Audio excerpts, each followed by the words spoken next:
This is, as we have noted, Epiphany Sunday. Actually, technically, Epiphany is tomorrow, right? The 12th day of Christmas. But we follow the light of that Epiphany star into the new year. So I want to explore in this Epiphany season where the ministry of Christ begins. And to do that, I turn to the Gospel of Mark. And Mark, many of you know, is the first of the Gospels to be written. Scholars think there's this possibility, this theory called the Gospel of Q, the sayings of Jesus used by Matthew and Luke, that likely was written about the same time, maybe even before, but that is a theory, a very good theory, but still remains just that. So Mark is the oldest gospel that we have, and we also know that many of Paul's letters were written before the Gospels. All of Paul's letters actually written before the Gospels were written, but Paul says very little about what Jesus actually said or did. So Mark is the first person to give us anything like an historical account of the ministry and life of Jesus, and therefore it is the best place to see where the ministry of Jesus begins. And for Mark, that story begins not with the birth of Jesus, but with the baptism of Jesus, followed by the temptation story in the wilderness, then the calling of the 12 disciples, and all of that just in the first 20 verses. So Jesus has been introduced, dunked, and tested, and he's got his team in place before we see the beginning of his ministry. So then reading in chapter 1, verses 21 through 28, they went to Capernaum, and when the Sabbath came, he entered the synagogue and taught. They were astounded at his teaching, for he taught them as one having authority, not as the scribes. Just then there was in their synagogue a man with an unclean spirit, and he cried out, "What have you to do with us, Jesus of Nazareth? Have you come to destroy us? I know who you are, the Holy One of God." But Jesus rebuked him, saying, "Be silent and come out of him." And the unclean spirit, throwing him into convulsions and crying with a loud voice, came out of him. They were all amazed, and they kept on asking one another, "What is this? A new teaching with authority. He commands even the unclean spirits, and they obey him." At once his fame began to spread throughout the surrounding region of Galilee. So here we are, just halfway through the first chapter of Mark. We still got 15 and a half chapters to go, right? And we've already been told 3 times at this point in the story who Jesus is. First, John the Baptist in the preceding story reveals who he is. And then, of course, that voice from heaven that you remember at the baptism. "You are my beloved Son, with you I am well pleased." And then finally we have this spirit, presumably a demon, who says, calls Jesus the Holy One of God. So in other words, right off the bat, we have 3 witnesses here, one from the heavens, one from on earth, John the Baptist, and one, metaphorically speaking, from beneath the earth, right? Do you think that's just a coincidence? This is the master craftsman at work telling us this story. So where Matthew and Luke give us nice stories about the origins of Jesus, his birth, and a little bit about his family, right, to prepare us for something spectacular to come, Mark doesn't waste any time or any papyrus. It's just boom, right? From the opening verse, we're off to the races.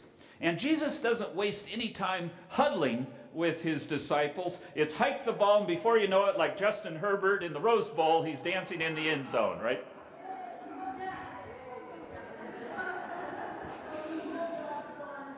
Yeah, it was so much fun. It's such a shame football season is over, right? Maybe the last Duck football reference you'll ever hear from me.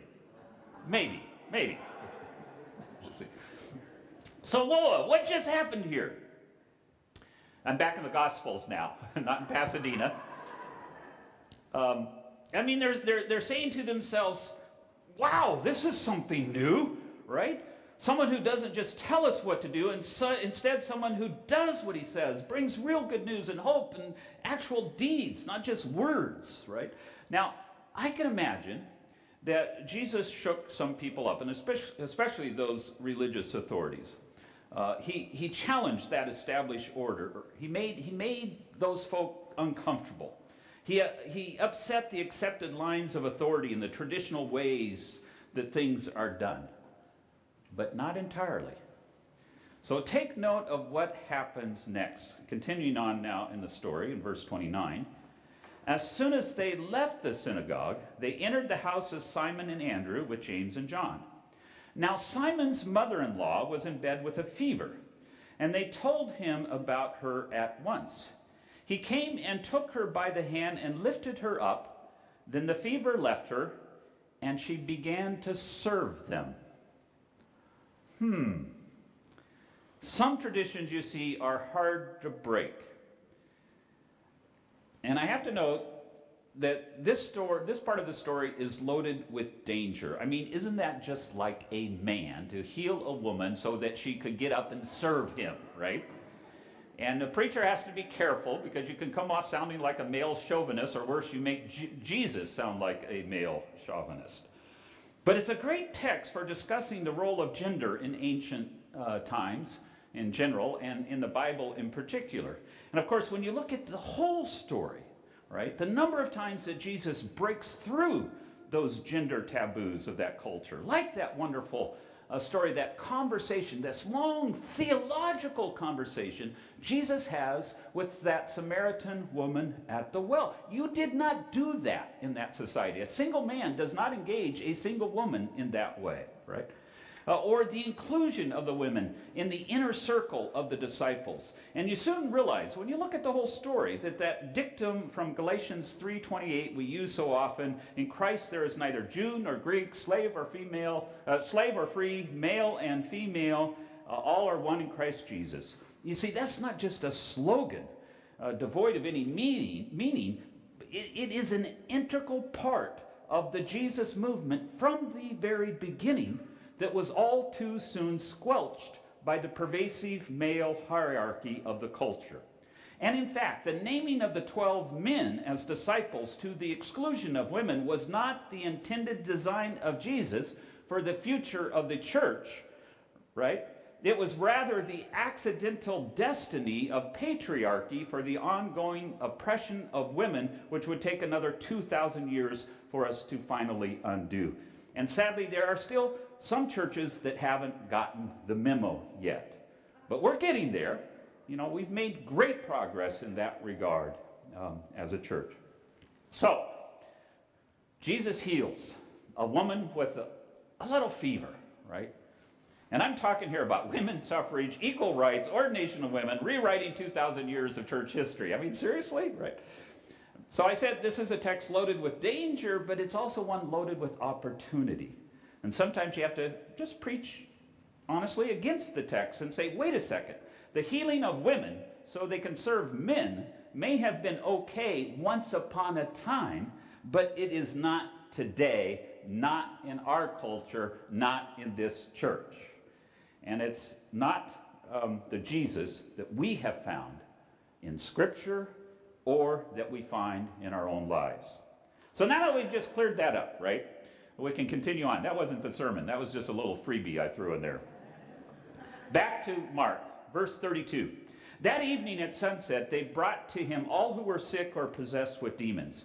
And the whole city was gathered around the door. And he cured many who were sick with various diseases and cast out many demons. And he would not permit the demons to speak because they knew him. In the morning, while it was still dark, he got up and went out to a deserted place. And there he prayed. And Simon and his companions hunted for him. When they found him, they said to him, "Everyone is searching for you." He answered, "Let us go on to the neighboring town so that I may proclaim the message there also, for that is what I came out to do." And he went throughout Galilee, proclaiming the message in their synagogues and casting out demons. Now, what I find so intriguing about this text is not the whole issue of gender roles, and it's not the reports of the miraculous healings, the casting out of demons, and all of that, fascinating as that may be. And it's not that the demons seem to know who Jesus is, or that Mark the gospel writer, knows what the demons are thinking, right? I mean, how does he do that? I mean, all of that's fascinating, but that's for another time. What I want to explore that I find so intriguing is this whole issue of Jesus having these big crowds. All of these people searching for him, presumably as word spreads about him and what he's able to do, and all the people come, right, wanting to experience this. And then Jesus says, they've heard enough. Time to move on. Let's go to the next town. I mean, would we do that? So here we have all these people, this whole city looking for Jesus. The night before, Mark says, the whole city was there. Now, if this were only the problem we have, right? Big crowds coming to find Jesus, right? And then Jesus decides it's a good time to get out of town. And from here on, in Mark's gospel, he mentions crowds 36 times. There are only 16 chapters of Mark. 36 references to crowds. On one occasion, the crowd is so big, you remember this story? 4 friends with a paralytic man have to climb up onto the roof to lower him down so that he can get close to Jesus and be healed by him. Another time, there's that crowd of 5,000, right? And another time, a crowd of 4,000. That they've stayed so long, they run out of food. Jesus blesses a few loaves and fish and feeds them. Then they're down by the Sea of Galilee. Jesus tells his disciples to get a boat ready for him because of the crowds, so he can get away. You see, Jesus is like this paparazzi, or is like a celebrity being chased by paparazzi. Everywhere he goes, surrounded by crowds. You know, being famous is not always fun. When my son was a student at the University of Oregon, did you hear about the Rose Bowl, by the way? Anyway, I got a phone call from Will Cuddy, who was a member of On the Rocks, the a cappella group at Oregon, in which my son also sang. And Will was a journalism student. He needed to write an article about an influential person. So he asked Patrick if he had any ideas. And Patrick said, "Why don't you call my dad? He might know someone." So while we were down in Los Angeles visiting my daughter, my son was there too for part of the time. He had left, and we went out with my daughter and her husband to meet up with my nephew and his wife. Bryant, my nephew, is an actor who does a lot of theater, has done some small indie films. I don't even think you'd call them B films, but C or D, but they're kind of fun to watch. He's also a writer, and he has successfully pitched a couple of scripts to some producers. They've not made it into production yet, so we're just waiting to see, if he breaks into big time. So my daughter and her husband, many of you know, are also in the industry. They work on film crews. And so when these 3 get together, they're sharing all these stories about actors they have worked with, and this director and that person, names you would recognize. Not wanting to be left out, I said, "Yeah, well, I had a beer with Congressman DeFazio a couple of weeks ago." True story. And they say, "Congressman who?" It's hard to compete with Hollywood. So Mark, like some preachers, undoubtedly used hyperbole. Some preachers, not me. Probably in a million sermons, I've never used any hyperbole. Think about it, it'll come to you. And I've only mentioned the ducks twice. So maybe Mark exaggerated the crowds a bit to make his point. Because if he counted like a preacher, anything more than a dozen is a crowd. So we don't know if it's 20, if it's 200, if it's 2,000. The point is, Jesus doesn't stay put to satisfy the crowd. He's always on the move. And the crowds have to keep searching for him, to find him. And I wonder if this isn't Mark the theologian rather than Mark the historian trying to tell us something about us, about human nature, about how we search for Jesus. And just when we think we found him, even when we've nailed him down, so to speak, he escapes us, he eludes us, he gets away. Lots of good Christian men thought they'd found Jesus. They even wrote it into the Constitution, if you believe some people, Christian document and all. And then some uppity women decided they had the right to vote too. Had to change it. Guess it wasn't so perfect after all. And then there were these good Christian schools, thought they'd found Jesus, even said their prayers every morning at school, back when we could do that kind of thing, until President Johnson brought in the National Guard and said they had to let black children in too. Guess Christian doesn't mean whites only. Who knew? And we all thought that we knew what a Christian family looked like. Husband, wife, 2 kids, and a dog, right? Until some gay and lesbian friend said, hey, we love Jesus too. Aren't we a family? Indeed. And so the circle keeps getting bigger and bigger and bigger. And more often than not, come to find out, when we thought we had Jesus with us, here inside our circle, he's out there calling us to come join him where he is.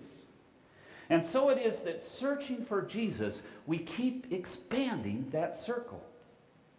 During that Occupy movement back in 2011 here in Eugene, there were lots of complaints about the camp that they erected and how it was a bunch of derelicts and freeloaders. And then they opened up a medical tent, offering free medical care to anyone who needed it. And then they bought a bus, a mobile clinic, providing free medical care around the city, healing people, no questions asked, challenging the status quo. And it makes you wonder, just where should we be looking for Jesus? Doing the same kinds of things that Jesus did.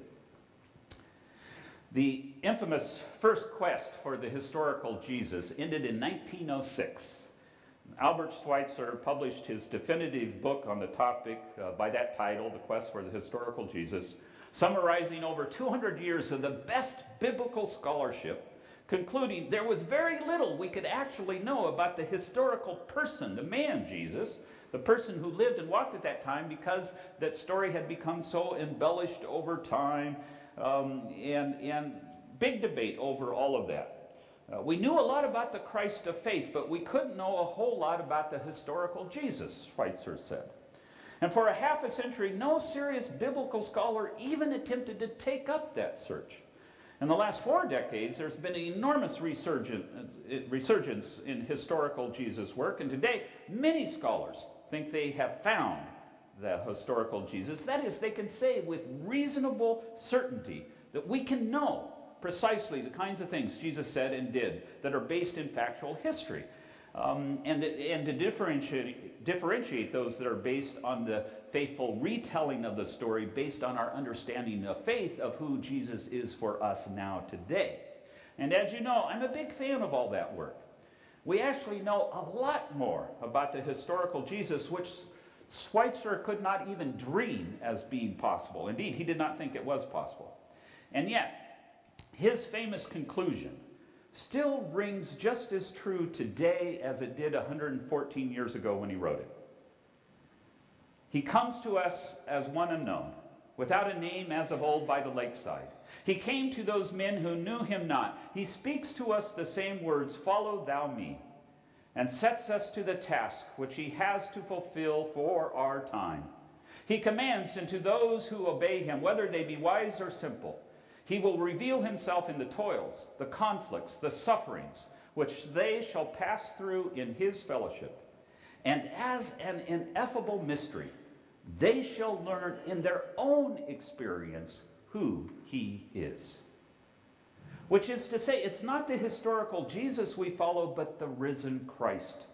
That person raised by Mary and Joseph in Nazareth, who attracted such big crowds throughout Galilee with his reputations of his miracles, those clever parables he told, those witty aphorisms, his wise teachings, all of that is hugely important to us today. But the one we follow is not the person of history, but the Christ of faith, the Lord of time, the master of our lives, the risen Christ, who bears the wounds of the crucified Jesus, who is one and the same and yet wholly different. Don't know where to find Jesus? It is the risen Christ who speaks to us today and says, "Follow me." What are we to do with so many needs around us? It is the risen Christ who says to us, "I was hungry and you fed me," or not. "I was naked and you clothed me," or not. Drone strikes to neutralize a threat. It is the risen Christ who says, love your enemies and pray for those who persecute you.